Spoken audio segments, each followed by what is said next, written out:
Juli, दसा super class निस सोमते no surface area ना वॉल्यूम है। और आज थर्ड पार्ट है, ठीक है ना। आज क्या है? थर्ड पार्ट है।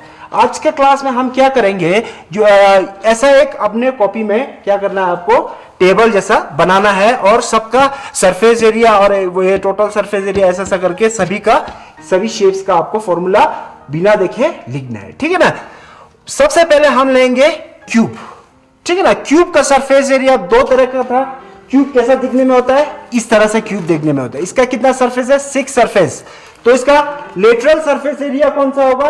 ये साइड वाला पोर्शन लेटरल सरफेस एरिया होंगे और ऊपर वाला दोनों प्लस कर देंगे तो उस पे टोटल सरफेस एरिया हो जाएंगे, ठीक है ना। तो लेटरल सरफेस एरिया क्या है?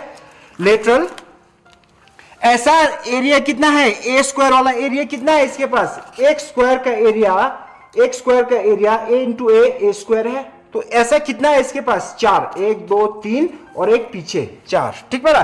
तो ये हो जाएंगे 4a square. Total surface area क्या हो जाएंगे? ऐसा इसके पास कितना है? ऐसा स्क्वायर टोटल में पूरा करो, ऊपर नीचे साइड 4 साइड प्लस करने से 6 हो जाएंगे। तो 6a स्क्वायर। ऐसा करके आपको सबका फॉर्मूला क्या करना है? याद करके इसको भरना है, ठीक है ना। चेक करना है फिर कॉपी में कि मैंने सही लिखा है कि गलत लिखा है, ओके। फिर इसके बाद हम जाएंगे नेक्स्ट शेप, क्यूबॉइड। अब उसके बाद एरिया मतलब मैंने क्या कहा था आपको? एरिया मतलब लेंथ इंटू ब्रेथ। अब इस केस में क्या है? लेंथ और ब्रेथ दोनों ही ए है, ए इंटू ए स्क्वायर, ठीक है ना। वॉल्यूम मतलब मैंने आपको क्या कहा था? What does volume means? Volume means area into height. Area को नीचे वाला फ्लोर का एरिया और हाइट मल्टीप्लाई कर देंगे तो आपका क्या आ जाएंगे? Volume, okay. तो वॉल्यूम ऑफ क्यूब क्या होंगे? एरिया क्या बैठा हुआ नीचे? स्क्वायर और हाइट भी क्या है? ए। मतलब स्क्वायर एरिया इंटू हाइट भी क्या है? ए। तो ये क्या हो जाएंगे हमारा? ये हो जाएंगे हमारा ए क्यूब, ठीक है ना। तो ये क्या हो जाएंगे हमारा? ए क्यूब। एक साइड का क्यूब हमारा क्या हो जाएंगे? वॉल्यूम, ठीक है ना। फिर उसके बाद हम नेक्स्ट शेप्स, हमने ये क्यूब किससे बनते थे? स्क्वायर से बनते थे। क्यूबॉइड किससे बनेंगे? रेक्टेंगल से बनेंगे, ठीक है ना। तो इसका लेटरल सरफेस एरिया क्या होंगे? अगर क्यूबॉइड है, ये शेप क्या है? क्यूबॉइड। ये शेप क्या है? क्यूबॉइड। तो इसका लेटरल सरफेस एरिया होंगे ये साइड वाला पोर्शन। जैसे कि हमें कमरे में बैठा है, कौन सा शेप है? क्यूबॉइड शेप होंगे। तो जो 4 दीवार वो क्या हो जाएंगे? आपका लेटरल सरफेस एरिया। टोटल में आ जाएंगे, छत और ग्राउंड को प्लस करेंगे तो टोटल हो जाएंगे, ठीक है ना। तो लेटरल सरफेस एरिया क्या हो जाएंगे इसके? अगर मैं क्यूबॉइड को देखूंगा, इस पॉइंट में देखूंगा, अगर मैं क्यूबॉइड को इस पॉइंट पे मैं देखूंगा, इसके पास कितना एक्सिस है? 1 2 और 3 एक्सिस है। तो लेंथ, ब्रेथ और ये हो जाएंगे लेंथ, रिंग, यंग, नंग, थन। लेंथ, ब्रेथ एंड हाइट, ठीक है ना। ये पता चल गया आपको, ठीक है ना। Length, breadth and height, okay. तो इसका लेटरल सरफेस एरिया क्या होंगे? एक ऐसा वाला कितना है इसके पास? लेंथ और हाइट वाला कितना है? 2 है। एक इस साइड और एक इस साइड। लेटरल मींस 4 दीवार को, एक इस साइड एक इस साइड, ऊपर और नीचे को नहीं गिनना है इसमें, ठीक है ना। लेंथ इंटू हाइट कितना है? 2 लेंथ इंटू हाइट है प्लस ये क्या है? ब्रेथ। और ये क्या है? ये है ब्रेथ और ये क्या है? हाइट। तो ब्रेथ और हाइट वाला भी कितना है? 2। कितना है? ब्रेथ हाइट भी 2। तो क्या करेंगे हम? 2 को कॉमन ले लेंगे। क्या करेंगे? 2 को कॉमन लेने से ये हमारा फॉर्मूला बन जाएंगे। Twice length plus height plus breadth plus height, okay. फिर इसके बाद टोटल में क्या हो जाएंगे? टोटल में 2 length height, 2 breadth height plus ऊपर छत वाला क्या है? Length into breadth. तो 2 लेंथ और ब्रेथ को भी जोड़ देंगे। ऊपर और नीचे वाला छत को क्या बोलेंगे? ट्वाइस लेंथ ब्रेथ, ठीक है ना, छत और ग्राउंड को। तो इसको हम 2 को कॉमन ले लेंगे तो ये क्या हो जाएंगे? अगर मैं 2 को कॉमन ले लूंगा तो ये क्या हो जाएंगे? Twice length breadth, breadth height plus height length, ठीक है ना। तो ये आपका बुक में आपको लिखा है, ठीक है ना। तो ये हो जाएंगे टोटल सरफेस एरिया। फिर इसके बाद नेक्स्ट हम जाएंगे, इसका वॉल्यूम क्या होंगे? वॉल्यूम मतलब मैंने क्या कहा? Area into height. एरिया क्या है नीचे का? Length into breadth. नीचे का एरिया क्या है, length into breadth into height. तो क्या हो जाएंगे, एरिया हो जाएंगे length into breadth into height. तो ये लेंथ और ब्रेथ क्या है, area, area into height. Okay, बहुत सिंपल है फॉर्मूला याद करने का, ठीक है ना। फिर इसके बाद हम जाएंगे next shapes, that is sphere. Sphere means एक बॉल। बॉल कैसा है, स्फीयर शेप है। अब इसमें लेटरल और ऐसा सा क्यों नहीं अलग, ये एक कर्व पोर्शन है, ये क्या है, एक कर्व। तो इसको हम सरफेस एरिया भी बोल सकते हैं या कर्व सरफेस एरिया भी इसको बोल सकते हैं, ठीक है ना। या इसको कर्व ना लिखने से भी चल जाएंगे, क्यों, क्योंकि इसमें हमें दोनों सरफेस कर्व और इसमें कोई प्लेन वाला नहीं है, ठीक है ना। तो इसका सरफेस एरिया को याद करने के लिए मैंने कैसे कहा था, एक स्फीयर कितना सर्कल से बनते हैं, 4 सर्कल को हम ऐसा सा करके रिंग जैसा बनाएंगे तो क्या बन जाएंगे, स्फीयर, ठीक है ना। तो 4 सर्कल, एक सर्कल का एरिया क्या था, पाई आर स्क्वायर। सर्कल का एरिया का फॉर्मूला क्या है, पाई आर स्क्वायर। तो ऐसा कितना है, 4, ठीक है ना। फॉर इसका वॉल्यूम मैंने कहा था एक याद रखिए तो दूसरा आपको याद हो जाएंगे। ये तो ये सेम लिखना है, यहां पर नीचे 3 लिखना है, पहले यहां पर 1 था, 1 नहीं लिखा हुआ था, ठीक है ना। तो 1 की जगह हमने क्या लिख दिया, 3, और ये 2 को भी क्या कर देना है, 3, सिंपल। ओके, फिर इसके बाद hemisphere. Hemisphere means half sphere. Half sphere के पास क्या है, अब इसके पास कर्व भी है और ये प्लेन वाला भी है। तो ये प्लेन वाला चीज क्या है, एक सर्कल है। क्या है, सर्कल। सर्कल का एरिया क्या होता है, पाई आर स्क्वायर। इसका कर्व क्या होंगे, पूरा पोर्शन का, स्फीयर का पूरा 4 पाई आर स्क्वायर है, तो आधा का कितना होगा, 2 पाई आर स्क्वायर। कितना होंगे, 2 पाई आर स्क्वायर। ओके, तो स्फीयर का कर्व सरफेस एरिया क्या आ जाएंगे, 2 पाई आर स्क्वायर।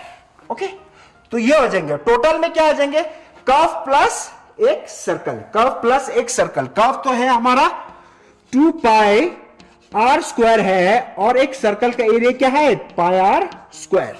तो ये हो जाएंगे हमारे, ठीक है ना। अब इसको हम क्या कॉमन ले सकते हैं, इसमें से पाई कॉमन आ जाएंगे, दोनों में से आर भी कॉमन आ जाएंगे। क्या आ जाएंगे, पाई और आर कॉमन आ जाएंगे। क्या आ जाएंगे, पाई और आर कॉमन आ जाएंगे।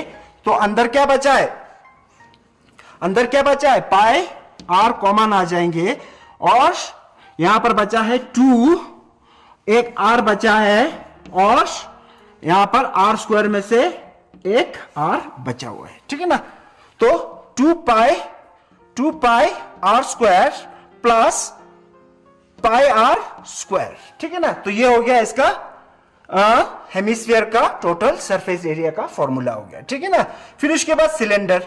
फिर इसके बाद हेमिस्फीयर का वॉल्यूम क्या होंगे, स्फीयर का आधा होंगे। कितना होंगे, स्फीयर का आधा। इसको मैं 2 से डिवाइड कर दूंगा तो ये क्या आ जाएंगे, 2/3 पाई आर क्यूब, ये आ जाएंगे, ठीक है ना। फिर उसके बाद हम नेक्स्ट चलते हैं किसके ऊपर, सिलेंडर। अब जाते हैं सिलेंडर। सिलेंडर में ना इस तरह का सिलेंडर होता है, ठीक है ना। अगर मैं इस सिलेंडर को खोल देता, ये कर्व, इसमें भी क्या है, कर्व, और टोटल में ये दोनों सर्कल ऐड हो जाएंगे, ठीक है ना। कर्व वाला पोर्शन को जब मैंने खोला था, वो क्या बन रहा था, एक रेक्टेंगल बन रहा था। ये वाला चीज, बीच वाला चीज को मैं ऐसा बीच में से काट दूंगा तो एक क्या बन जाएंगे, रेक्टेंगल। और ये वाला, इस पोर्शन को हम क्या कहते हैं, सर्कल का सर्कमफ्रेंस। तो ये कितना होंगे, 2 पाई आर। तो इसका लेंथ, रेक्टेंगल का लेंथ हो जाएंगे 2 पाई आर। ओके, और ये हो जाएंगे सिलेंडर का हाइट, ठीक है ना। फिर इसके बाद अब सिलेंडर का कर्व सरफेस एरिया क्या होंगे, लेंथ। अगर इसी पोर्शन को मैं खोल दूंगा ऐसा करके, इस पोर्शन को मैं खोल दूंगा, सर्कल वाला पार्ट को अलग करके कर्व वाला पोर्शन को खोलूंगा, तो ये कर्व वाला पोर्शन में ये चीज क्या है, सर्कमफ्रेंस। ये कितना था, 2 पाई आर। और ये क्या है, हाइट। ब्रेथ क्या है इसका, हाइट, ठीक है ना। तो कर्व सरफेस एरिया क्या होंगे सिलेंडर का, सर्कमफ्रेंस है हमारा, सर्कमफ्रेंस है हमारा क्या, लेंथ, और ब्रेथ क्या है हमारा, हाइट। ब्रेथ क्या है इस रेक्टेंगल का, हाइट। तभी इसको क्या लिखते हैं, 2 पाई आर एच। ओके, तो टोटल में क्या आ जाएंगे, curve plus 2 circle, curve plus 2 circle, 2 pi R H plus 2 circle का एरिया क्या आ जाएंगे, 2 pi R square. Pi R square plus pi R square is 2 pi R square. तो 2 सर्कल का ये हो जाएगा। अब इसमें कॉमन क्या लेंगे, 2 पाई आर को कॉमन ले लेंगे। क्या करेंगे? 2 पाई आर को कॉमन ले लेंगे। 2 पाई आर को कॉमन ले लेंगे तो यहां पर क्या हो जाएंगे? यहां बच जाएंगे h और यहां बच जाएंगे हमारा r। तो ये हो जाएगा सिलेंडर का टोटल सरफेस एरिया का फॉर्मूला, ठीक है ना। फिर इसके बाद कोन का कर्व वाला पोर्शन को आपको मैंने याद करने के लिए कहा था, इसको रट्टा मार दीजिए, ठीक है ना। पाई आर एल क्या है? Pi R L. आप सोच रहे होंगे कि ये वॉल्यूम छूट गया इसका, सिलेंडर का वॉल्यूम मतलब मैंने क्या कहा था? एरिया क्या है? एक circle into height, area into height. तो सर्कल का एरिया क्या है? Pi R square into height. Okay, अब जाते हैं कोन के ऊपर। कोन में क्या है? Pi R L. अगर हम कोन को देखेंगे तो इसके बीच में क्या है? इसका हाइट कहां से देखेंगे? इसका सेंटर से ये टॉप तक वो होंगे इसका हाइट, ये वाला चीज इसका स्लांट हाइट, और ये वाला पोर्शन क्या हो जाएंगे? इसका रेडियस। इसका ये पोर्शन क्या हो जाएंगे? रेडियस। हाइट कहां से होंगे? यहां से ऊपर तक। तो इसके बीच में ऐसा करके इसके बीच में क्या बन जाएंगे? एक ट्राइंगल बन जाएंगे। कौन सा ट्राइंगल बनेंगे? Right angle triangle. Right angle triangle बोले तो उस टाइम आपको क्या याद रखना है? Pythagoras theorem. क्या याद रखना है? Pythagoras theorem. पाइथागोरस थ्योरम क्या कहता है? हाइपोटेन्यूज का square is equal to perpendicular square plus base square. Okay, तो यहां से इसमें स्लांट जो हाइट का फॉर्मूला होंगे, यहां पर ये एल क्या है? ये एल बराबर क्या है? Under root of H square plus R square, ठीक है ना। H square plus R square. तो वही यहां पर वही राइट एंगल ट्राइंगल मैंने आपको पाइथागोरस थ्योरम चेक कर लीजिए, किसी से पूछिए, कल मैंने बताया है, तो अभी शॉर्टेज ऑफ टाइम नहीं बता पा रहे, ठीक है ना। तो एल बराबर ये है, ठीक है ना। तो ये हो जाएंगे curve surface area of a cone, pi R L. L का वैल्यू इसके बराबर है, ठीक है ना। फिर इसके बाद टोटल में क्या आ जाएंगे? कर्व, तो पाई आर एल, और नीचे क्या बैठा हुआ है? सर्कल। कोन के नीचे क्या बैठा हुआ है? एक सर्कल, ठीक है ना। कोन के नीचे क्या बैठा हुआ है? एक सर्कल। सर्कल का एरिया क्या है? Pi R square. तो यहां से हम क्या कॉमन ले लेंगे? पाई आर को कॉमन ले लेंगे, यहां पर एल बच जाएंगे और यहां पर आर बन जाएंगे। पाई आर एल प्लस आर, इस तरह से आप बना सकते हैं, ठीक है ना। इसका वॉल्यूम कितना होंगे? मैंने कहा था क्या? आपसे कहा था कि volume of cone is 1/3 of cylinder. Cylinder का जितना है, सिलेंडर का वॉल्यूम है पाई आर स्क्वायर एच का 1/3, ठीक है ना। 3 से डिवाइड कर देंगे तो कोन का वॉल्यूम हो जाएंगे, ठीक है ना। अच्छा स्टूडेंट्स, अभी हमने टेबल भर दिया था, ठीक है ना। अब टेबल के बाद, ठीक है ना, अभी भी हम क्या कर रहे हैं? बेसिक्स। अभी तक हम एक्सरसाइज पे नहीं गए, ठीक है ना। पहले आपका थोड़ा सा बेसिक्स पे ग्रिप बनाएंगे, फिर उसके बाद हम एक्सरसाइज पे जंप करेंगे। ओके, चलिए भाई। अब एक बेसिक्स में जब कभी भी आप मेजर करते हैं, मेजरमेंट मींस मेजर करने के लिए, ठीक है ना। तो मेरे पास एक मेजरिंग क्या है? टेप है। क्या है मेरे पास? मेजरिंग टेप है, ठीक है ना। तो मेरे पास एक मेजरिंग टेप है, इसमें क्या है? एक साइड किस में है? मीटर में है, और एक साइड किस में है? फुट में। किस में है? फुट में, ठीक है ना। तो हम ये मीटर वाला पोर्शन को ही देखेंगे, ठीक है ना। जब हम मेजर करेंगे किसी चीज को, हम क्या क्या मेजर कर सकते हैं? मास मींस वेट, है ना। आपका जो वजन है उसको मेजर कर सकते हैं, ठीक है ना। तो मास को आप किस में मेजर करते हैं? आप कभी सब्जी के दुकान में जाते हैं तो ग्राम में होता है, तो उसके पास क्या होता है? केजी का वो होता है, लोहा होता है, ठीक है ना। तो वो क्या है? मेजरिंग चीज है, मेजरिंग इंस्ट्रूमेंट है, वो एक मेजरिंग डिवाइस है जिसके हेल्प से हम मेजर कर सकते हैं, ठीक है ना। तो मास को जब भी मेजर, आपको ज्यादा कुछ याद नहीं रखना है, जितना मैं कह रहा हूं उतना ही आपको याद रखना है, ठीक है ना। मास को हम किस में मेजर कर सकते हैं? ग्राम में और किलोग्राम में, ठीक है ना। मास को हम किस में मेजर कर सकते हैं? मास को कैसे लिखते हैं? स्मॉल m, और इसको किस में मेजर करते हैं? ग्राम और किलोग्राम। अब रिलेशन पता होना चाहिए कि किलो मतलब क्या होता है? 1000। किलो मतलब 1000, मतलब 1 किलोग्राम में कितना ग्राम होंगे? 1000 ग्राम होंगे। ये याद रखना है, इतना सा तो याद रख सकते हैं आप। फिर उसके बाद आप लेंथ को मेजर करेंगे। लेंथ के लिए हमारे पास क्या है, एक इसको क्या कहते हैं, मेजरिंग टेप या फीता कहते हैं ना, ये है, ठीक है ना। तो जब ये फीता को देखेंगे, 1 मीटर कितना है, इतना है, इतना लेंथ क्या है, 1 मीटर, 1 मीटर इतना है। और हम मेजर किससे करते हैं, स्केल से करते हैं। स्केल के थ्रू भी आप याद रख सकते हैं। ऊपर वाला पोर्शन क्या है, किसमें है, सेंटीमीटर में, और नीचे वाला पोर्शन किसमें है, किसमें है, इंच में है। ओके, तो हमें ये सेंटीमीटर वाला पोर्शन को ही याद रखना है, इंच वाला भूल जाइए, ठीक है ना। तो यहां से यहां तक 1 सेंटीमीटर इतना है, ये है 15 सेंटीमीटर का एक स्केल है, ठीक है ना। 1 सेंटीमीटर, 2 सेंटीमीटर, और ये सेंटीमीटर के अभी अंदर क्या है, छोटा छोटा लाइन है, वो लाइन क्या है, मिलीमीटर। मिलीमीटर क्या है, मिलीमीटर। तो सबसे छोटा पोर्शन कौन है, मिलीमीटर। तो हम कह सकते हैं क्या, 1 सेंटीमीटर में, 1 सेंटीमीटर में 10 मिलीमीटर। मिलीमीटर को हम कैसा लिख रहे हैं, स्मॉल एम, ठीक है ना। 1 सेंटीमीटर में 10 मिलीमीटर। आप देख लीजिए स्केल में भी जाके 1 सेंटीमीटर के कितना लाइन है, बीच में 10, ये याद रख सकते हैं आप, ठीक है ना। फिर उसके बाद यहां से यहां तक 1 मीटर है, तो 1 मीटर में कितना सेंटीमीटर है, इसमें 1 मीटर में कितना है, ये 10, ये 20, 30, 40, 50, ऐसा करके ये कितना है, 90 के बाद 100, कितना है, 90 के बाद 100। तो 1 मीटर में, 1 मीटर में कितना सेंटीमीटर होंगे, वेरी गुड, ओके, आपने पकड़ लिया, ठीक है ना। 1 मीटर में 100 सेंटीमीटर है, ठीक है ना। अब उसके बाद फिर उसके बाद हमारा डिस्टेंस, जो घर का डिस्टेंस, जैसे कि मुझे ले जाना है, ठीक है ना, मुझे जाना है स्टोक से ले। स्टोक से ले कितना किलोमीटर है, 14 किलोमीटर। कितना है, 14 किलोमीटर।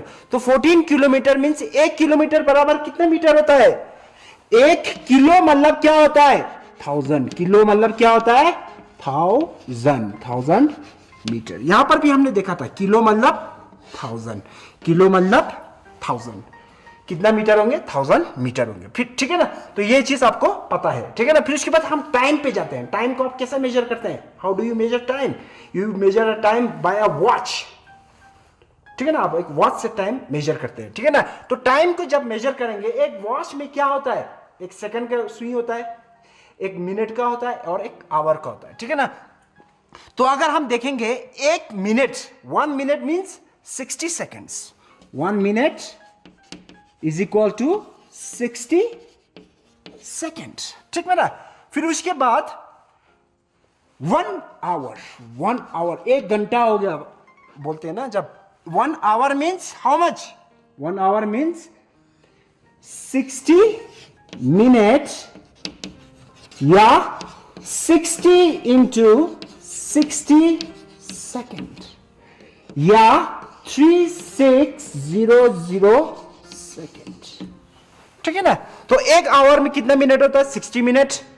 तो 60 मिनट इंटू 60 करेंगे तो 3600 सेकेंड्स, ठीक है ना। इतना सेकेंड्स होते हैं, ठीक है ना। तो आपको यह रखना है ये चीज, 1 मिनट मतलब 60 सेकेंड, 1 आवर मीन्स 60 मिनट्स, ये याद रखना है, ठीक है ना। चलो आगे बढ़ जाए।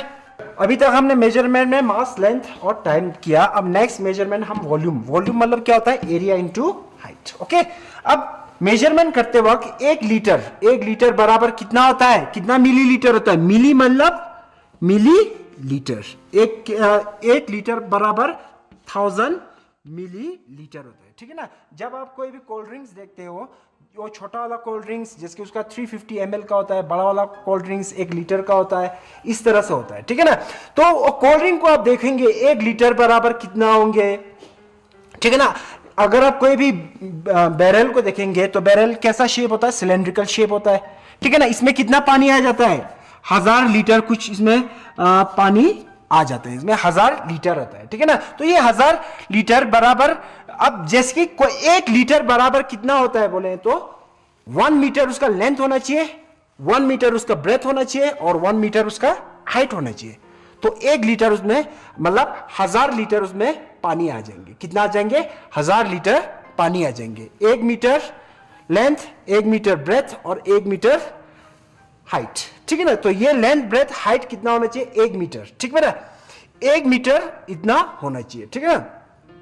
तो 1000 लीटर का इसमें, इसको ही हम करेंगे 1 मीटर इसका लेंथ, 1 मीटर इसका ब्रेथ और 1 मीटर इसका हाइट। इसी को हमने ऐसा मान लिया, ऐसा शेप में है करके मान लिया, ठीक है ना। तो 1 इंटू 1 इंटू 1, तो लेंथ इसका वॉल्यूम कितना आ जाएंगे, इसका वॉल्यूम आ जाएंगे 1 metre into 1 metre into 1 metre, ठीक है ना। तो ये हो जाएगा 1 1 जा 1, 1 1 जा 1, ये सेम बेस मल्टीप्लाई में पावर्स एडिट, तो 1 + 1 = 2, 2 + 1 = 3, तो ये हो गया मीटर क्यूब। तो वॉल्यूम हो गया हमारा मीटर क्यूब।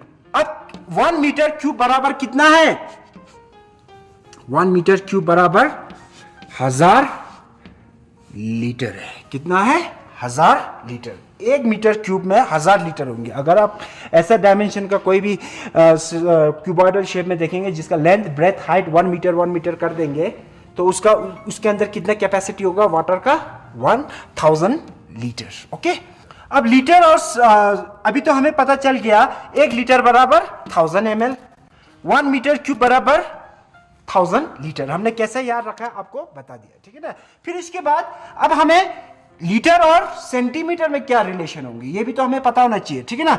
अब इसी चीज को हम जब देखेंगे 1 metre into 1 metre into 1 metre करेंगे, 1 मीटर बराबर कितना सेंटीमीटर है, 100 इंटू 100, और ये 1 मीटर बराबर भी 100 सेंटीमीटर हो गया, ठीक है ना।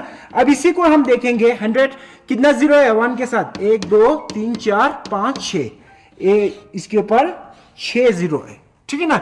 और ये centimetre, same base power edit, same base power edit, तो यह cm के ऊपर क्या आ जाएंगे पावर, 1 + 1 + 1, तो ये जगह 3, 1 + 1 = 2, 2 + 1 = 3, तो ये आ गया 10⁶ सेंटीमीटर क्यूब।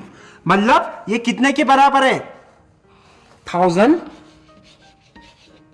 लीटर बराबर इतना सेंटीमीटर क्यूब है, इतना बराबर इतना सेंटीमीटर क्यूब है, ठीक है ना।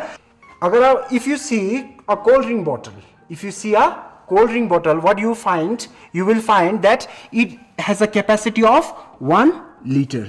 It has a capacity of 1 liter. So अब 1 लीटर है इसका कैपेसिटी, तो इसका वॉल्यूम कितना होंगे, अगर हम देखेंगे तो 1 लीटर बराबर कितना होता है, 10 सेंटीमीटर इसका लेंथ, 10 सेंटीमीटर इसका ब्रेथ और 10 सेंटीमीटर इसका हाइट, तो कितना हो जाएंगे 10⁻1 2 3 सेंटीमीटर क्यूब। इतना इसका क्या हो जाएंगे, 1 लीटर बराबर इतना सेंटीमीटर क्यूब हो जाएंगे, ठीक है ना। तो ये भी आप इस तरह से याद रख सकते हो, ठीक है ना। आप जब क्वेश्चन करेंगे तो हम देख लेंगे, ठीक है ना। अब हम क्या करेंगे, कन्वर्जन, ये भी एक बेसिक चीज आपको आना चाहिए, ठीक है ना। जैसे कि मैं बोलूंगा पेन और रुपीस, 2 पेन 10 रुपए का मिलता है, तो एक पेन का कितना होगा 5 रुपए। वो कैसे निकालेंगे, ये और ये मल्टीप्लाई करेंगे, ये और ये मल्टीप्लाई करेंगे और बीच में इक्वल टू रख देंगे, ठीक है ना। तो ये दोनों मल्टीप्लाई करने से 2x, तो x बराबर 5, मतलब 2 पेन 10 रुपए का है, तो एक पेन का कितना होगा 5 रुपए, ठीक है ना।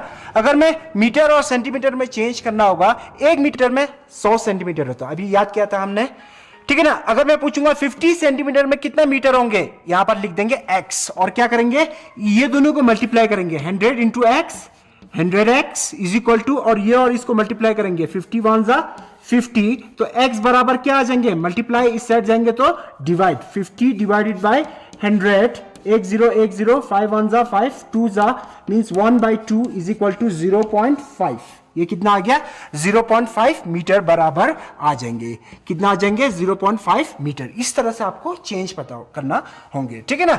अगर मैं आपके कोई कपड़े खरीदने जाते हैं तो आप वो कहते हैं कि 1 मीटर स्क्वायर का 100 रुपए है, तो आपको कॉस्ट बनाने के लिए क्या 7 मीटर लगते होंगे, तो कितना रुपए पैसा देना पड़ेंगे, तो ये भी हम निकाल सकते हैं इस तरह से। x 1 जा x = 700 जा 700, कितना आ जाएंगे 700, और यहाँ x 1 जा x बराबर कितना आ गया 700, तो आपको कितना कॉस्ट जब खरीदोगे तो कितना पैसा देना पड़ेगा 700। Okay, thank you. कल हम क्या करेंगे, इस एक्सरसाइज 13.1 को स्टार्ट करेंगे, तो आपको घर से रिक्वेस्ट है पूरे फॉर्मूले याद करिए और ये बेसिक्स थोड़ा जान लीजिए, फिर हम जब क्वेश्चन करेंगे तो आपको आसान हो जाएगा।